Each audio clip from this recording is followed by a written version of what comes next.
बिस्मिल्लाहिर्रहमानिर्रहीम। अस्सलाम वालेकुम स्टूडेंट। आज zoology chapter number 2 animal life protozoan का फाइलम सीलियोफोरा पढ़ेंगे। सीलियोफोरा जो है इसमें प्रेजेंस ऑफ सीलिया होती है, इसलिए इसको सीलियोफोरा का नाम दिया गया। अगर हम स्पीशीज़ की बात करें तो 900 स्पीशीज़ पाई जाती हैं इस फाइलम में।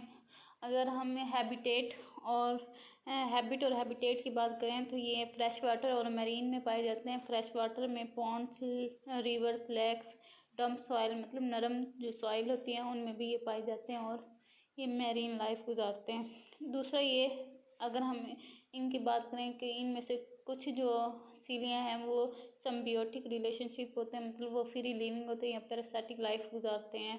इनमें प्रेजेंस ऑफ पेलिकल होती है जो कि रिजिड स्ट्रक्चर होती है, प्रोटीन से बनी हुई होती है, जो सेल मेम्ब्रेन के इनसाइड मतलब जो सेल वाल प्लांट्स में सेल वाल पाई जाती है जो कि सेल मेम्ब्रेन की बाहर स्ट्रक्चर होती है, जबकि पेलिकल जो होती है ये सेल मेम्ब्रेन के अंदर स्ट्रक्चर होती है जो कि पैरामीशियम या बॉडी को किसी भी ऑर्गेनिज्म की बॉडी को फ्लेक्सिबल करती है, उनकी जो शेप होती है उनको फिक्स्ड करती है और शेप प्रॉपरली शेप करती है और उनको जब मूवमेंट के दौरान या लोकोमोशन के दौरान उनमें चेंजिंग लेके आती है।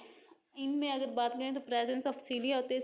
सीलिया जो है हेल लाइक प्रोजेक्शन होती है जो कि इनमें अगर हम मूवमेंट की बात करें तो बैक एंड फोर्थ मूवमेंट पाई जाती है, मतलब ये वेव लाइक मूवमेंट होती है, आगे की तरफ मूव होके फिर बैक की तरफ मूव करते हैं और इस तरह ये एक रैंडमली एक स्ट्रक्चर बनाते हैं और ये लोकोमोशन में इन्वॉल्व होते हैं। Generation of feeding ground in water में भी इन्वॉल्व होते हैं। दूसरा ये कि इनमें प्रेजेंस ऑफ साइटोस्टोम होता है। साइटोस्टोम माउथ को कहते हैं, मतलब इनमें माउथ लाइक अपीयरेंस होती है जिससे ये मतलब खुराक को या फूड पार्टिकल्स को अपने अंदर इंगल्फ करते हैं। दूसरा जो मेन इनकी टाइप देखें तो इनमें बाइन्यूक्लिएट्स होते हैं, मतलब दो न्यूक्लियस पाए जाते हैं, एक मैक्रो न्यूक्लियस होता है और एक माइक्रो न्यूक्लियस होता है। जो मैक्रो न्यूक्लियस होता है वो सेलुलर एक्टिविटीज़ में इन्वॉल्व होता है, जबकि माइक्रो न्यूक्लियस जो होता है वो रिप्रोडक्शन के अमल में इन्वॉल्व होते हैं। बाकी जो सारे प्रोसेस हो रहे होते हैं वो मैक्रो न्यूक्लियस कर रहा होता है। अगर हम इनकी एग्जाम्पल की बात करें तो इनमें पैरामीशियम और डाइडिनियम जो है ये फाइलम सीलियोफोरा की मेन एग्जाम्पल में आते हैं। इनमें सीलिया एंड पेलिकुलर स्ट्रक्चर्स पाए जाते हैं। अगर हम सीलिया की बात करें तो सीलिया जो होते हैं स्मॉल इन नंबर होते हैं, मतलब इनकी जो तादाद होती है वो न्यूमरस होती है, लेकिन इनकी जो साइज़ होता है वो छोटा होता है। ये फ्लैजेला की तरह मतलब फ्लैजेला से मुशाबियत रखते हैं लेकिन उनसे छोटे होते हैं और न्यूमरस में होते हैं और ये वाइड प्रोटोजोन की जो सरफेस होती है उसकी पूरी बॉडी पे ये पाए जाते हैं। आप डायग्राम में देख सकते हैं कि ये पूरी उनकी बॉडी में पाए गए हैं। दूसरा ये आपस में कोऑर्डिनेट, मतलब जब इनकी मूवमेंट हो रही होती है तो ये सारे सीलिया मिलके आपस में कोऑर्डिनेट करते हैं और वेव लाइक मतलब मूवमेंट पैदा करते हैं, जिससे जो बॉडी की जो स्ट्रक्चर होती है वो आगे की तरफ मूव करती है। और इसी तरह कुछ जो सीलिया होते हैं वो रिवर्स डायरेक्शन में आते हैं जिससे उनमें बीटिंग डायरेक्शन आ जाती है और वो सेल मूवमेंट को डायरेक्शन देते हैं। अगर हम बात करें बसल बॉडी कनेटोसोम्स की, ये सीलिया में पाई जाती है। ये सीलिया के मतलब यहाँ से सीलिया ओरिजिनेट होते हैं। ये एडजेसेंट सीलिया होते हैं जो इंटरकनेक्टेड होते हैं नेटवर्क ऑफ फाइबर के साथ, मतलब फाइबर्स के साथ इंटरकनेक्टेड हो जाते हैं और इस तरह ये ऑर्गेनिज्म मतलब सीलिया को अपने अंदर रखते हैं और ऑर्गेनिज्म को शेप देते हैं। मतलब किसी भी प्रोटोजोन को जो सीलिया रखते हैं उनको जो प्रॉपर शेप आती है वो कनेटोसोम्स देते हैं। इसके अलावा इनमें सीरी पाई जाती है। सीरी जो होती है सीरस सिनिकलाइज जो कि स्पेशलाइज सीलिया होते हैं जो कवर करते हैं आउटर सरफेस ऑफ प्रोटोजोन को, ये ज्वाइन करते हैं और सारे मतलब बहुत सारे जमा होकर सीरी बनाते हैं जो कि मूवमेंट में यूज़ होती है। इनके अंदर फोर्थ जो होती है ट्राइको सिस्ट पाए जाते हैं। ट्राइकोसिस्ट जो होते हैं ये पेलिकुलर स्ट्रक्चर होती हैं, ये भी प्रोटेक्शन में यूज़ होती है।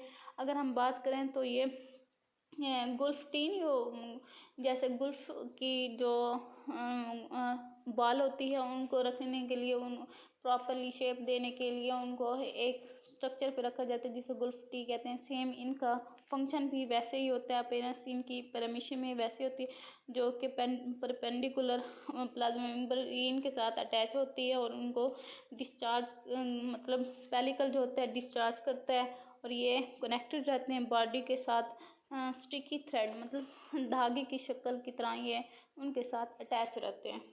अगर हम बात करें न्यूट्रिशन मतलब सिलिएट्स में न्यूट्रिशन कैसे होती है, तो न्यूट्रिशन इन पैरामीशियम में देखें तो पैरामीशियम में ओरल गुल्फ जो होता है वो पाया जाता है। ओरल गुल्फ से में मतलब सीलिया पाए जाते हैं जिससे उनकी जो खुराक है या फूड पार्टिकल जो होते हैं मूव करके साइटोफेरेंक्स माउथ तक आते हैं। माउथ तक जब आते हैं तो वो मूव करके उनकी बॉडी में पैरामीशियम की बॉडी में इंटर हो जाते हैं। जब पैरामीशियम की बॉडी में इंटर हो जाएंगे तो फूड वैक्यूल फॉर्म करेंगे। मतलब जब बॉडी में एक खुराक इंटर हो जाती है तो वो फूड वैक्यूल की स्ट्रक्चर बन जाती है जो कि अगर उसकी लिमिट जो होती है मतलब वो फूल जाता है। जब फूल के उसके अंदर खुराक जमा हो जाती है तो एक लेवल ऐसा आता है कि वो बरस्ट हो जाता है और इस तरह जो खुराक होती है वो ब्रस्ट होके मतलब वो फ्री हो जाती है फूड वैक्यूल से फ्री होके वो एंडोप्लाज्म तक आ जाती है और इस तरह वो बॉडी के एंड तक पाई जाती है। और इनके अगर न्यूट्रिशन इन डाइडिनियम में बात करें तो इनमें फ्री लिविंग सिलिएट्स होते हैं ये डाइडिनियम और ये अपनी से बॉडी से ज़्यादा बड़े मतलब बिग प्रे करते हैं दैन इट्स बॉडी। ये दूसरे जो यूनिसेलुलर ऑर्गेनिज्म होते हैं उन पर फीड करते हैं।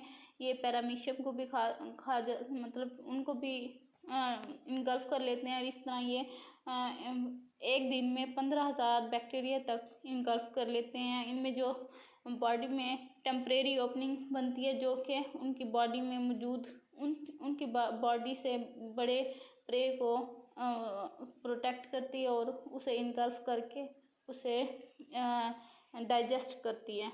इसलिए इनमें जो पैरामीशियम जो डाइडिनियम में टेम्परेरी ओपनिंग बनती है जो कि कंज्यूम कर लेती है अपने प्रे को।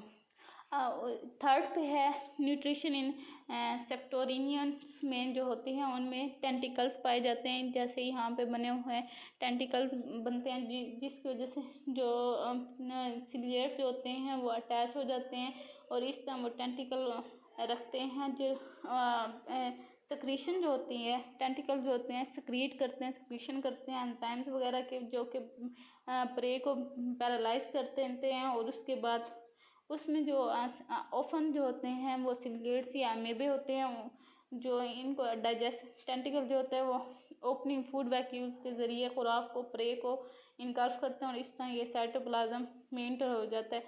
जो सेक्टोरियन है वो दूसरे अमीबा के मतलब प्रे जो कर रहे होते हैं वो साइटोप्लाज्म को प्रे करते हैं और इस तरह इनके मैकेनिज्म जो होते हैं इन्वॉल्व होते हैं। ये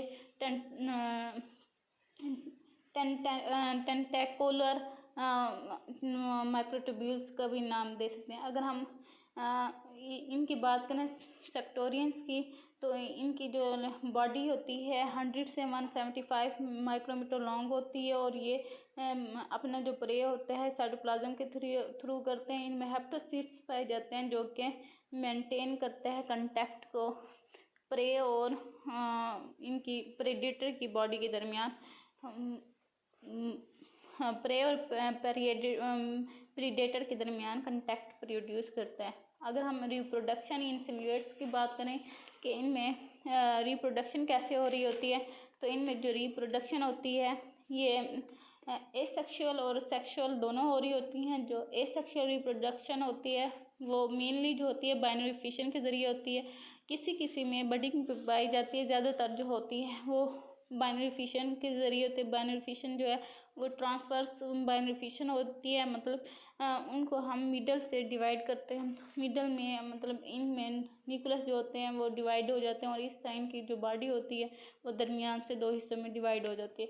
अगर हम कंजुगेशन की बात करें तो इनमें कंजुगेशन का जो प्रोसेस होता है वो सेक्शुअली होता है, मतलब सेक्शुअल प्रोजेक्शन जो हो रही होती है, रिप्रोजेक्शन जो हो रही होती है वो कंजुगेशन के ज़रिए होती है, जिसमें जो पार्टनर्स इन्वॉल्व होते हैं उनको हम कंजुगेंट्स का नाम लेते हैं। और इसमें जो सिलियर्स होते हैं वो उनमें न्यूमरस मैटिंग टाइप्स होती है, लेकिन जो फेमस है वो कंजुगेशन ही है।